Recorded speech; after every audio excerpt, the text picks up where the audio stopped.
everybody, I'm Christa Jacobson, headmistress of the Buddha Dukai, where we teach authentic ninjutsu and classical samurai bujutsu. For those of you who don't know what that is, those are the ancient martial arts of the ninja and samurai. I have a massive head cold. My sinuses are killing me and I sound like a bear, but we are going to get through this lesson today.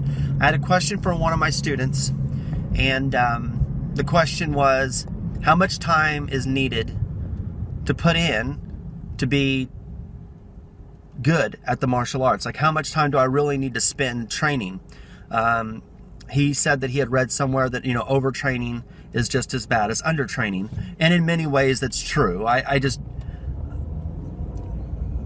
will personally say that as a personal trainer, 9 out of 10 people who think they're overtraining are probably not overtraining. Most people are not overtraining, but some are. But nonetheless, that's for a different topic. If you're doing martial arts, the reality it is, the more you train, the better you're going to get. The more that you do something, the better you're going to get at it. And that's where I'm always going to stand on that. So instead of me making a 15-second video and being like, you need to train every day, I train every day. I think everyone should train every day. There's so many different aspects and facets to martial arts training that I think you should be training every single day. But I am a very intense person. I am extremely intense. I'm very aggressive towards training. So I understand that I don't really fit the mold for the normal Joe who's just trying to have a hobby and do something a little bit more, exotic than playing golf on the weekends, So for that group, for the people who are just like, hey, I want to do martial arts. I want to progress. What is the bare minimum that it takes for me to progress in the martial arts? So that's where we're at with this particular video. And I'm getting ready to get back on the highway here, so let me do this real quick. Doo-ba-doo-ba-doo-ba-doo. And click my blinker. All right, so different people train in different martial arts, and all the different martial arts have different systems and what's required and all this kind of jazz, right? So I'm gonna kind of gear this more towards, the Budo Dukai and training in Budo Ninjutsu. But I'm sure there's going to be lots of similarities within all aspects of martial arts, depending on the organization that you're with. In the Budo Dukai, we have 5 areas of training. And without going through a bunch of Japanese names, just being really basic about it, the first area of training is the 7 traditions, the traditional aspects towards the martial arts that we have. The second area of training is modern variations. We take the old kata and we make modern variations off of the traditional kata and waza. The third area of training is Hojo-Do. That's supplemental training, sparring, grappling, kickboxing, resistance training, cardiovascular conditioning, survival training, anything that's a supplemental skill that helps us become a better warrior, a better fighter, a better combatant, a better martial artist. That's what Hojo-Do. It's just supplemental training. So, like I said, sparring, grappling, kickboxing, weight training, whatever, right?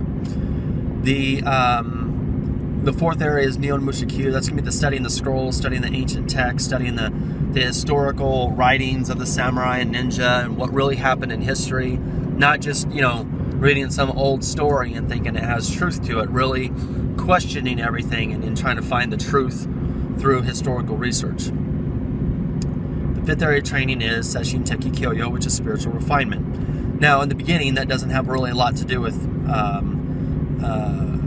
a lot of spiritual type training. In the beginning, it's learning who you are, fighting your own inner demons, and making your own personal bushi-ki or samurai spirit better. But nonetheless, the last area is that, and then you get into the spiritual aspects once you become black belt. Now, spiritual and religion are 2 separate things. I just want to say that you guys can be whatever religion you want and study in this organization. Your religion will have absolutely 0 influence on the curriculum. In my curriculum, in the Budo Dukai, when you study Budo Ninjutsu, will have 0 influence on your religion. There's a difference between spirituality and religion. And you can be whatever religion you want. So now let's get to the question. After all that hoopla, right?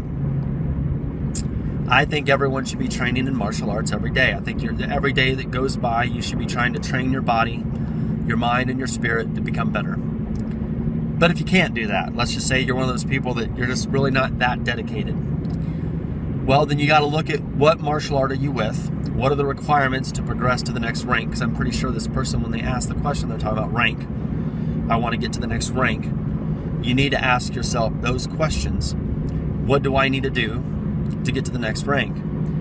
Now, generally speaking, most, and I'm coming from a Kodo perspective, I'm not talking about modern martial arts or MMA or anything like that, but from a Kodo, right, and a traditional Japanese, old school martial arts, the samurai, ninja, that kind of thing, those kind of martial arts,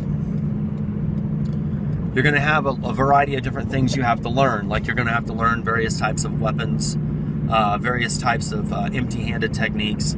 There's going to be kuden. Our school has a physical requirement, so you're going to have to keep your conditioning up to a certain point. So at the bare minimum, you're going to need to come into the dojo or go into training at least one day just to get the bag work and the conditioning and the sparring and get those quick reflexes, that type of training, so you can keep those skills sharp, right? Is one day a week good enough? Well, that's the question. I'm going to go with you need to train every day. But nonetheless, you need to have a day where you get to go in and hit the bags, work on your cardio, your strength, your Hojo and Do, your supplemental exercise, and you're going to have that. And then that same day, you'll be working on your core, you'll be working on sparring, grappling, kickboxing, drills, things like that. You need to have that day. At the bare minimum, you need to have that once a week, right? At some level. Then you're going to have a day where you work on the traditional kata, what is required for your level. Now, if you're crunched for time, I guess, depending on, if you're crunched for days coming into the dojo, you can crunch the traditional kata and the modern variations or the modern waza together if you'd like. But again, those 5 areas of training kind of break out into, that'd be the focus of the day, right? I think every day you should try to develop your kihon, your basic skills always. So you should always warm up, do your basic punches and kicks. You're working on a neurological and muscular response and action to make it to be as effective and pragmatic and efficient as possible in an intense, violent, aggressive situation. So you want to make sure that your muscle memory is fine-tuned. So you always warm up, you always stretch out, and you always work on those specific hand-to-hand drills that you find basic. And you want to make sure those are basic movements, whether it's, and again, every school is different, so every school has a different set of kihon. But you want to make sure that you work that every fucking time you train. Every time you train, you need to be doing that at the bare minimum. Then you get into the bags and the sparring, or then you get into the kata, or then you get into the modern variations, so on and so forth. But a lot of times people can say, well, I can only come to the dojo, Well, I'll say this. If you guys are under, say, 5th kyu, which is halfway to black, you coming in 2 days a week, well, then if that was the case, then we would do bags and sparring and whatever on one day, and then we would work the traditional katas and everything on another day, right? That way we can have a focus, and we don't just do 10 minutes of this, 10 minutes of this, and 10 minutes of this. We get to submerge ourselves into the training and really push ourselves through it and give you guys a good workout, get something out of it, Another thing that you kind of want to do is, if you could get 3 days a week, well, at that point we'd still have the 1 day for sparring, another day for the kata waza, but we would have a 3rd day where we would separate in the kata waza the weapons training, where you could do work on your sword or work on your stick techniques or whatever that is, right? As you get through the levels, I think it would be very difficult, if not damn near impossible, for someone, at least in our curriculum, that is a brown belt student, to progress and not come in at a minimum 3 days a week. I think 4 days a week minimum is required at a minimum. But I mean, like bare bones, you'd have to be there 3 days, because we would need to break that up. We would need 1 day to work on the conditioning, because the physical requirements for our school is really, really up there. And then we need another day to work on the kata and the waza and your throws and your hinka and whatever. And then you need another day just to work on the weapons. And that's at a bare bones. Hell, to be quite honest with you, I would think you would need 2 days to work on the kata and waza, because you have all of your kata that are kind of in the stand-up stuff, like, Gyoko-ryu or Koto-ryu, or whatever schools that you're working on, they're kind of more stand-up based, vertical type training, whether it's empty-handed versus empty-handed or empty-handed versus weapons. But then you want to have that extra day of working kata and waza, because in Tenjin-ryu, right, which is our jiu-jitsu school, that's a totally different method of training when you're working from taijutsu or daken taijutsu or kempo, and then trying to move over to jujitsu. And if you're limited on time, it's better to just give yourself an hour of kempo or an hour of empty-handed to empty-handed than to say, okay, I got 1 hour of training, so I'm going to spend 10 minutes on empty hand to empty hand, and then 10 minutes on empty hand versus weapon, and then 10 minutes on jiu-jitsu skills and grappling, and then we'll spend 30 minutes on sword technique and Eshin-ryu Iaijutsu or whatever, and then the day's over. Well, you're not going to get good doing that. I mean, I don't give a shit who you are. You're just not going to get good doing that. So anybody who's coming to the dojo and they're coming in like 2 days a week, just know up front, if you're there 2 days a week, your ass is there for maintenance. You're not going to be progressing. There's just no way you can train 2 days and take 5 days off and think there's an advancement. I mean, if you diet 2 days and take 5 days off your diet, are you going to lose weight? Right? If you're bodybuilding and you're strength training and you lift weights 2 days and you take 5 days off, are you going to get big? You're going to get strong. Right? No. The answer is no, no, no, no, and no. So you need to do the training. There's just no other way around it. I think as a brown belt in our school, you got to dedicate. Your ass has to be there. You got to be there 4 days a week. You're going to get to the black belt. Then when you get to the black belt, you can reevaluate, bring it back down for a little while, and kind of take a little breather, because that is the first pinnacle of training. And you get that black belt, you could back it down to 3 or 2 days a week, and kind of refresh and recharge the battery a little bit, and then find that next goal. But I think when you're a brown going into black, man, your ass has to be there 3 or 4 days a week. You got to do the strength training, you got to do the cardio training, you got to get the bags, you got to get the sparring, you need to learn all the history lessons. I mean, if I got to cut something, well, then it's going to be, here's going to be me giving you a history lesson on a piece of paper, you know what I mean? And then I'm going to say, hey, read this piece of paper, and don't forget, hopefully it gives you your answers. Well, shit, you're only going to learn the paper. You're not going to really learn anything in depth. So, and I don't want to do that. But a lot of times, students, I guess the question really comes down to, what is the goal? Is the goal the next rank, or is the goal to be better? Right? If your goal is to be better and to be a better martial artist and have adequate skills, then your ass needs to train. If your goal is not to be better, you just want the next rank, well, then you just need to train to get the rank. But there's a difference between having a piece of paper and being able to defend yourself. No piece of paper is going to save your ass in a fight. Your skills are going to save your ass in a fight. That is a fact. So just if your focus is only on paperwork, then you're a paper tiger. And when shit gets hot, you're going to burn up. And I'm not trying to be all Confucius. I'm just saying. If you're training in the martial arts that we teach, in ninjutsu and samurai bujutsu, here's the raw reality of it. Your life does depend on your training, because if you have to use what it is that we're doing, your life is on the line. You need to protect yourself and the ones you love. That's it. We're not sport martial arts. We're not going into karate tournaments, kickboxing tournaments, or UFC, which is nothing wrong with those kind of martial arts. Everyone needs to do the martial art that they feel is best for them.